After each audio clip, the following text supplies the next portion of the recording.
legendary in his nature, almost mythical inside the octagon, what has happened to one of the game's most promising superstars? At the end of 2019, it seemed no one could really see a future in the featherweight division without Zabit. After all, he'd provide us with some of the best fights we've seen, displaying outstanding creative striking. But how exactly did the young promise from Dagestan become the phenom we all loved and adored? While hailing from Dagestan, Russia, Zabit's background isn't primarily wrestling-based. In fact, the Dagestani has a background in sanda, a Chinese style of kickboxing, where he personally holds national, continental, and international titles. Zabit's style is truly quite different than what we expect from someone out of the Dagestan region, which normally is predominantly a wrestling-heavy style. He's an ultra-mysterious fighter, especially because of the way he almost disappeared from the map of martial arts. You just had to have that one fight and then he just disappeared. I don't know what's going on with that. I've asked around. They say he just comes back because there's a lot of hype around him. You don't reckon he is? His UFC debut against Mike Santiago immediately showed that he is not solely a striker.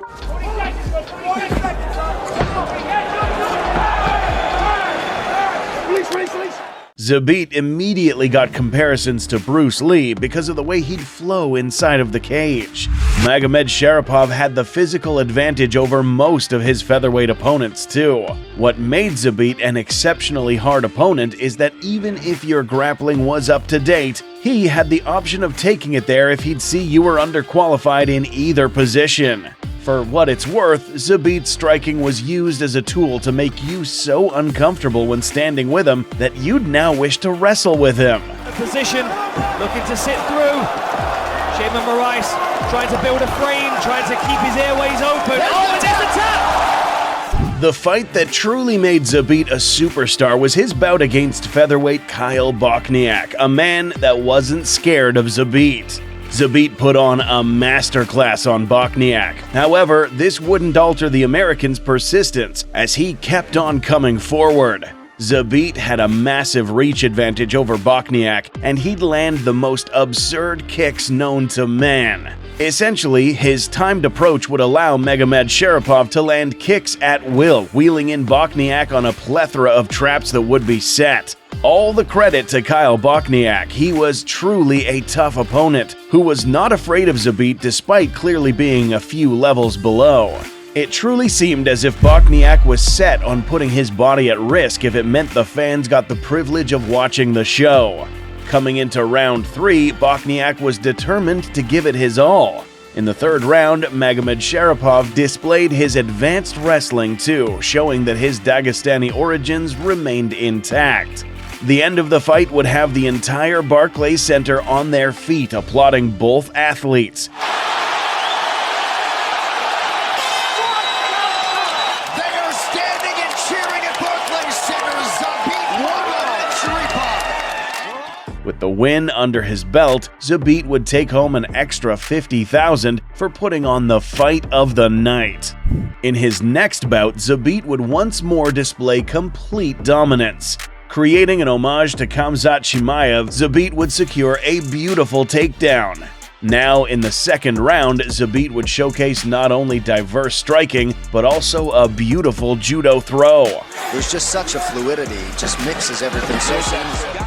In sensational fashion, he would successfully execute a knee bar submission from an angle rarely seen in mixed martial arts. Look at that. Magomedsharipov was proving to fans that he had the star power to be the next featherweight champion of the world. Zabit would now have to fight up in competition, something many were looking forward to. In 2019, Jeremy Stephens was considered a solidified gatekeeper for most featherweights. Overall, Lil Heathen was a highly durable fighter with tons of experience. It was a good challenge for Zabit. Of course, he'd prove once more he isn't your traditional fighter from Dagestan. I mean, look at these kicks in sequence, one after the other. Right in the start of round 2, again, another beautiful crescent kick. Setting his feet to throw power, and Zabit's moving backwards and trying to pull Jeremy into his strike to create power. Just hit him with a hook. Flow state is defined by a person being immersed in fully energized focus, and that was the case here with Zabit. And there's the wrestling that you talked about. Good defense. He needs to stuff the head, move it to the inside, and he missed it.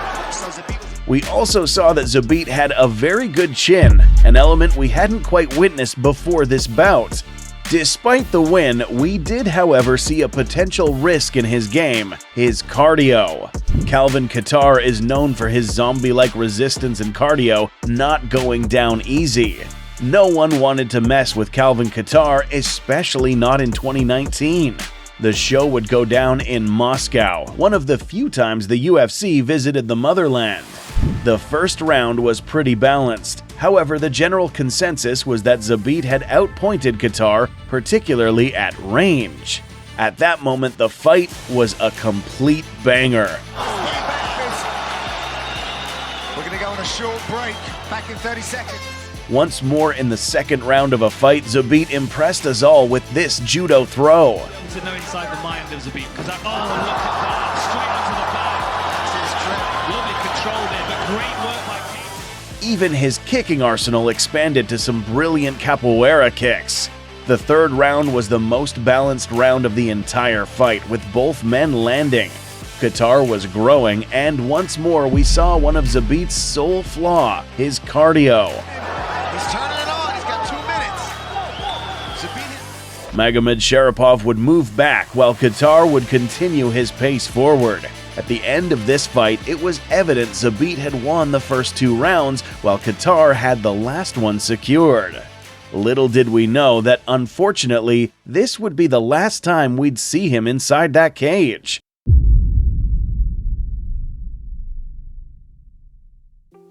During the pandemic, Zabit was scheduled to fight Yair Rodriguez but pulled out due to health complications. 2021 came on by, and still there was no word about Zabit Magomedsharipov fighting, leading some fans to be worried.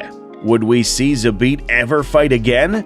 People were worried considering the legendary aura that he carried to his fights. The one with Zabit in the training room, he threw a 360 spinning ninja kick, and the leg wrapped around my neck.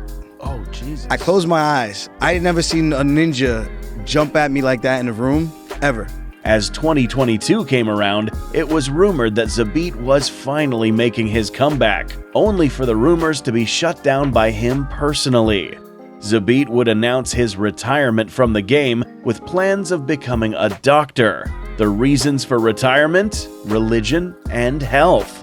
Zabit remains involved in the game, aiding young fighters developing their skills. However, we still wonder if there is a chance he comes back. After all, a fight against Yair Rodriguez could be legendary. One of the men people wonder about the most is the dream matchup between Zabit and Yair. Similar to Zabit, Yair has that elusive kicking style. Seeing both men go face-to-face would provide us with a studious fight. With Yair now at the top of his game, it could be interesting to see him welcome Zabit back into the UFC. As always, please do like, share, and subscribe.